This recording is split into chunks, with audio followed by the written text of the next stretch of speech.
last question from your this unit. પહેલાં તો આ ક્વેશ્ચનને સમજતા પહેલાં આપણે સમજવું જરૂરી છે કે ઇન્ટરનલ સ્ટ્રક્ચર શું હોય છે હાર્ડ ડિસ્કનું.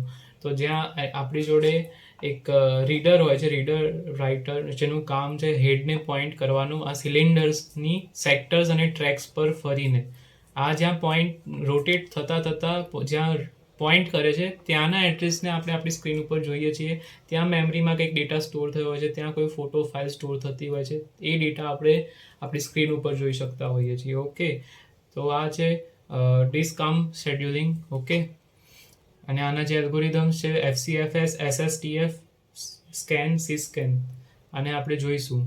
FCFSની પહેલાં તો એક એક્ઝામ્પલ જોઈએ. Consider an imaginary disk with the 51 cycles. Requesting the first block is 11. Okay, 11 પછી નવી જે રિક્વેસ્ટ છે 1, 36, 16, 34, 9 એન્ડ 12. ઓકે, સૌથી પહેલાં FCFSની મદદથી આ એપ્રોચને સોલ્વ કરીએ.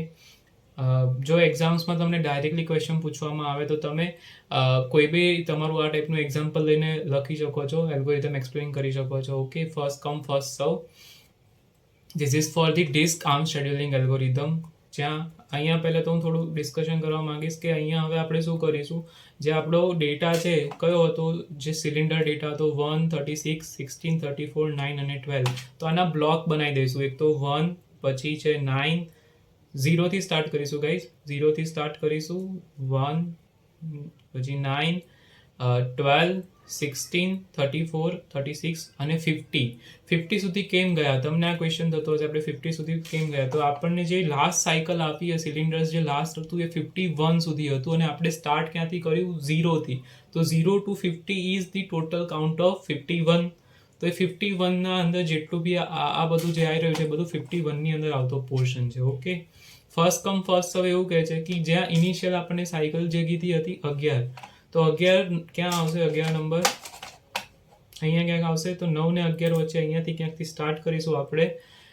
જશે 11થી ફર્સ્ટ કમ ફર્સ્ટ સર્વ. તો 11થી પછી ક્યાં જવાનું? 1 પર, પછી જશે ડાયરેક્ટ 36 પર, એના પછી 16 પર, 16 થી જશે 34 પર, 34 થી 9 પર, 9 પરથી 12 પર. આ રીતે FCFSનો આ ટ્રેક ડિઝાઇન થાય છે. આ રીતે FCFS પોતાનું રનિંગ આઉટપુટ આપે છે. ઓકે, અને આની કેલ્ક્યુલેશન કઈ રીતે કેલ્ક્યુલેટ કરીશું? તો ઓલવેઝ મોટામાંથી નાનો બાદ કરીશું. 11 -1, 36 -1, 36 -16, 34 -16, 34 -9, 12 -9. આ જે ડિસ્ક મુવમેન્ટ છે, આ ડિસ્ક મુવમેન્ટની ટોટલ કેલ્ક્યુલેશન બની રહી છે આપણી 111. ઓકે, હવે આ જ ક્વેશ્ચન આપણે સોલ્વ કરીએ SSTFની મદદથી. તો SSTFના અંદર શું થશે? જ્યાં સ્ટાર્ટિંગ હતું એ તો ત્યાંનું ત્યાં જ રહેશે 11થી. બટ હવે આપણે ચૂઝ કરીશું કે આપણું જે સ્ટાર્ટિંગ પોઈન્ટ છે એનાથી સૌથી ક્લોઝેસ્ટ કયો છે. તો 11થી સૌથી ક્લોઝ છે 12, 12થી સૌથી ક્લોઝ છે 9, 9થી સૌથી ક્લોઝ કોણ છે? 16 કે 1? જો 9માં 6 ને 7 એડ કરીએ તો અહીંયા જવાય, અને 8 એડ કરીએ તો 1 પર. તો 9થી સૌથી ક્લોઝ છે 16. ઓકે, 16થી સૌથી ક્લોઝ છે 34 કે 1?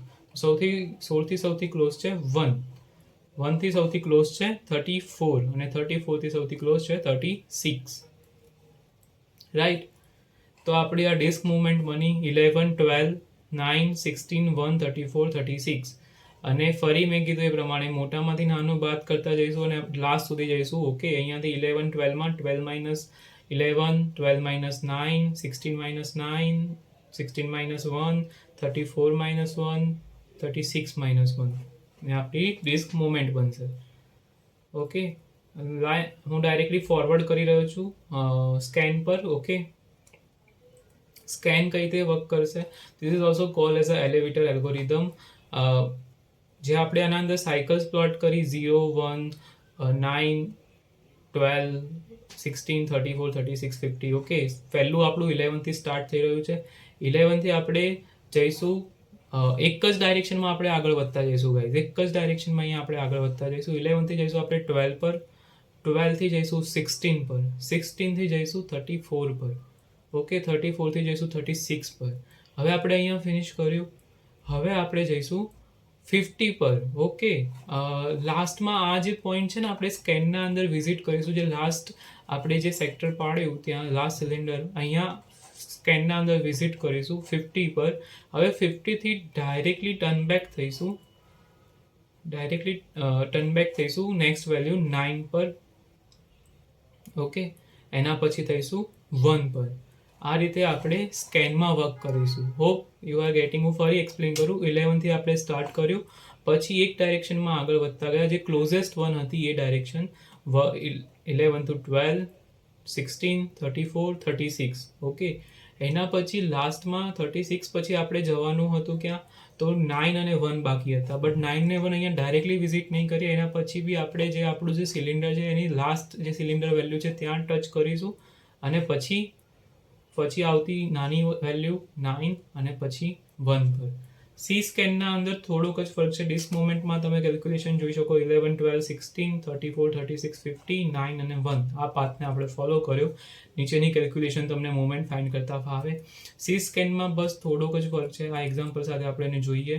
11 થી ગયા 12, 12 થી 16, 16 થી 34, 34 થી 36, 36 થી 50. અહીંયા સુધી સેમ હતું. Now we will directly look forward to 0.